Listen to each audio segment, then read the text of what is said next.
Hello, कैसे हो आप सभी। मैं दिनेश कुमार स्वागत करता हूं आप सभी प्यारे बच्चों का जीएस प्लेनेट के ऑफिशियल यूट्यूब चैनल पर। जैसा कि सभी बच्चे लैब असिस्टेंट की तैयारी बहुत अच्छे से कर रहे होंगे, क्योंकि आगामी 28-29 जून को आपका प्रयोगशाला सहायक का एग्जाम है।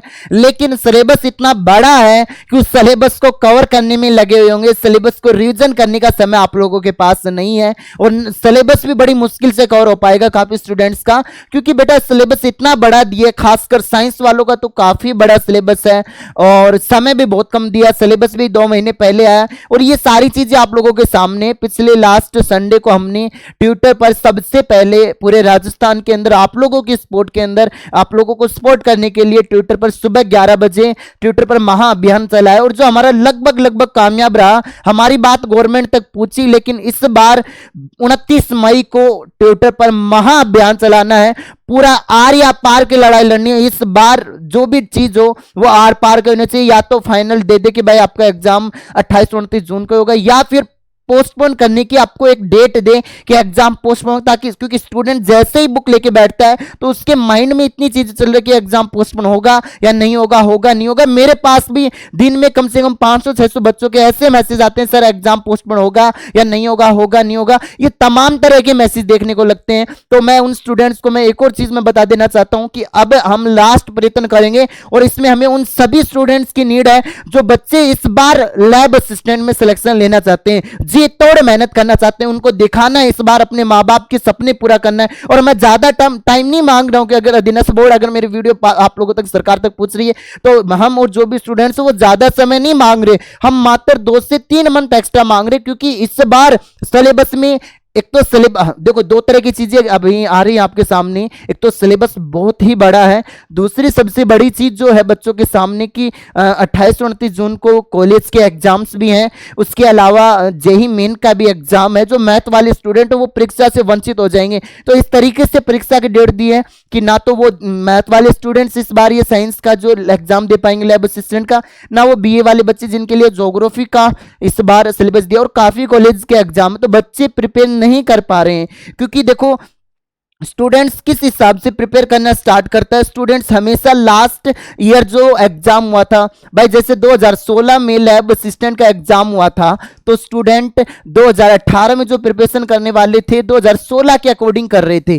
16 के अंदर आपको पता होगा कि लैब असिस्टेंट का पेपर काफी टिपिकल आया था, तो स्टूडेंट उस लेवल पे ही प्रिपरेशन करी थी 2 साल के अंदर अंदर, और 2018 के अंदर ज्यादा चेंजमेंट नहीं आया था। अब स्टूडेंट जो 2022 में एग्जाम देने जा रहे हैं, 2022 में जो एग्जाम देने जा रहे हैं वो 2018 के अकॉर्डिंग प्रिपरेशन कर रहे हैं। लेकिन अचानक से इन्होंने क्या किया कि पहले तो मार्च के अंदर वैकेंसी जारी कर दी फॉर्म भरवा लिए, और काफी लेट मतलब एग्जाम से 2 मंथ पहले क्या दे दिया, सिलेबस दे दिया।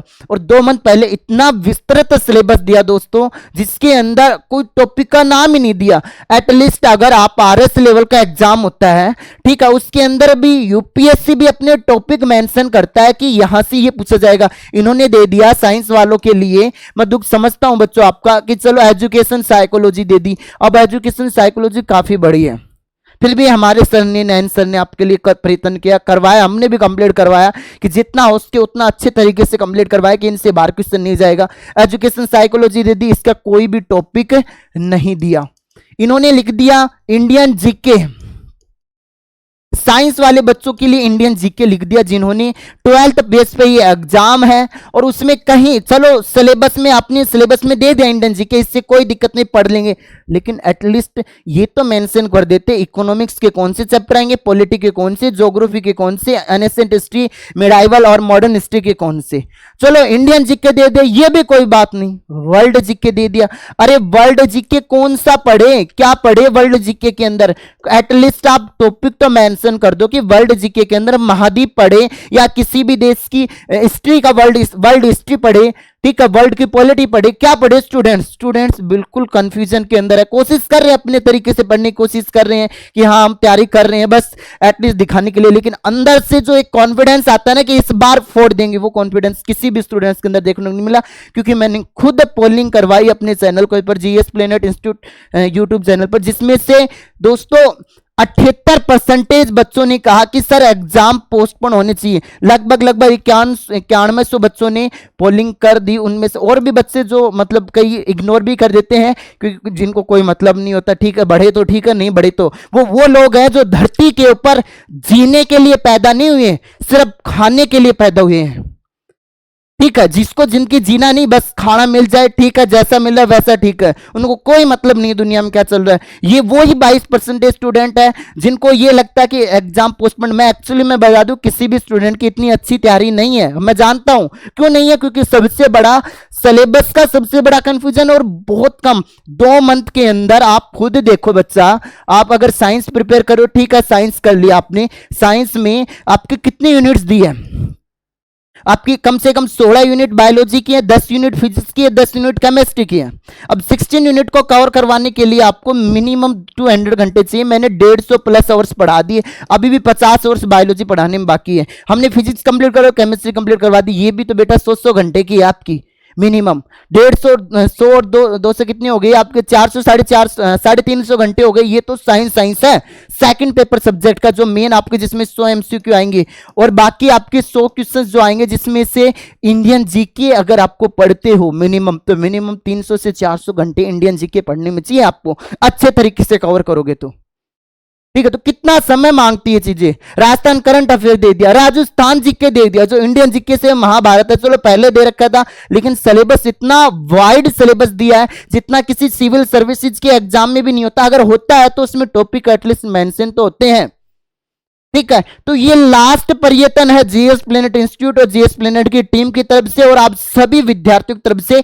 लेकिन मैं एक चीज हमेशा कहता हूं, पहले भी कह रहा था कि अपनी प्रिपरेशन को जारी रखे। अधीनस्थ बोर्ड अपनी मनमानी कर सकता है, क्योंकि जैसे ही आज आपने देखा होगा कि पटवारी के अंदर रिवाइज रिजल्ट आना था, ठीक है, लेकिन वो कैंसिल, जो हाईकोर्ट की बात भी इन्होंने नहीं मानी, इन्होंने अपना रिजल्ट जारी कर दिया पहले ही। एटलीस्ट इन्होंने कोर्ट की बात को भी इग्नोर किया है। आप खुद देखो पटवारी का जो आज रिजल्ट आया, तो पता नहीं क्या आपके हित में किस तरीके से फैसला जाएगा, लेकिन हमारा काम है कोशिश करना। कोशिश ना करें ये तो गलत बात है। मैं उन टीचर्स में से नहीं हूं जो बिल्कुल चुपचाप मौन धारण करके बैठ जाऊं, जो स्टूडेंट्स की बिल्कुल भी बात ना सुने। मैं हमेशा से सुनता आया हूं, सुनता रहूंगा, सुनते रहेंगे आगे। जीएस प्लेनेट टीम हमेशा आप लोगों के फेवर में थी। फिर भी लगता है किसी बच्चे को सर कि मुझे और कुछ पूछना आपसे, एग्जाम से रिलेटेड, कोर्स से रिलेटेड, किसी भी तरह की कोई भी क्वेरी हो, तो आप हमारे इस नंबर पे व्हाट्सएप मैसेज कर दीजिएगा। आपकी क्या राय है, अगर आप फेवर में हो तो एक बार मैसेज जरूर करना कि yes sir we are support, हम सपोर्ट करते हैं। और कमेंट सेक्शन में जरूर करना कि हाँ आपको क्या लगता है कि एग्जाम पोस्टपोन होगा नहीं होगा। बिल्कुल जो आपकी राय वो जरूर करना। और 29 मई को सुबह 11 बजे सारे बच्चे एक साथ फेवर में आना, क्योंकि देखो लास्ट टाइम हमने किया था तो ये आपको ये टैग रखना है, एक ही टैग, ये सेम टैग, इसमें कोई चेंजमेंट नहीं करना, कॉपी पेस्ट कर लेना पूरा का पूरा। मैंने अगर कुछ कॉपी कर रखा तो उसको सीधा पूरा कॉपी करके ऐसे के ऐसे पेस्ट कर दो तो भी कोई इश्यू नहीं होगा आपके। और ये देखो अपनी बात न्यूज तक भी पूछी थी, लेकिन अपनी बात सब तक पूछी, सरकार के काफी मंत्रियों तक भी जा रही है। मैंने भी ऑफलाइन तरीके से लोगों तक पहुंचाने की बात करी है, ऑनलाइन के द्वारा भी करी है। देखो अब क्या होता है, हमारे हक में फैसला जाता है नहीं जाता, लेकिन एटलीस्ट आने वाले 7 डेज के अंदर आप लोगों की बात अधीनस्थ बोर्ड के अंदर पूछ जाए और आपके सामने एक क्लियरेंस, एक चिट्ठा बना के दे दे कि एग्जाम का क्या रणनीति रहने वाली है। ठीक है, तो आप लोग पूरा प्रयत्न करना है एग्जाम को पोस्टपोन करने के लिए, और इस वीडियो को जितना हो सके उतना शेयर करना।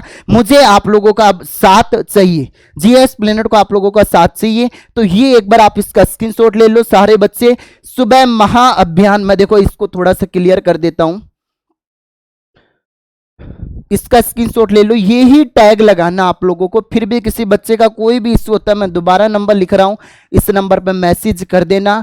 हम आप लोगों को पहले भी अच्छे से प्रिपरेशन करवा रहे थे, अभी भी करवा रहे हैं, आगे भी करवाते रहेंगे। एक चीज जो सुन लो, जो नकारे किस्म के इंसान है, जो ये कहते हैं ना कि सर आप तो कभी स्टूडेंट्स के लिए कुछ नहीं करे, आप चैनल की प्लेलिस्ट उठा के देखो, यूट्यूब के ऊपर free DTS, free test series, free classes हम खुद करवा रहे हैं। भाई कोर्स की अलग, थ्योरी की अलग चीज है, लेकिन हम बहुत कुछ फ्री करवा रहे हैं। आप देखो तो सही, एटलीस्ट लैब असिस्टेंट के लिए अगर हमने कुछ किया है तो उससे बेस्ट आपको कहीं देखने को नहीं मिलेगा। आप एक बार आप चेक करो, प्लेलिस्ट को उठा के देखो। आप लोगों के लिए पढ़ाई निरंतर जारी कर रखी है, निरंतर पढ़ाई हम 28-29 जून के अकॉर्डिंग कर रखे हैं, 28 और 29 जून के। लेकिन अगर अगर पोस्टपोन होता है तो बात स्टूडेंट्स के फेवर में चली जाती है। तो आप लोग जितने भी विद्यार्थी इस वीडियो को देखें, प्लीज शेयर करना, अपने सभी दोस्तों तक पहुंचाना। आज के लिए इतना ही, धन्यवाद, जय हिंद।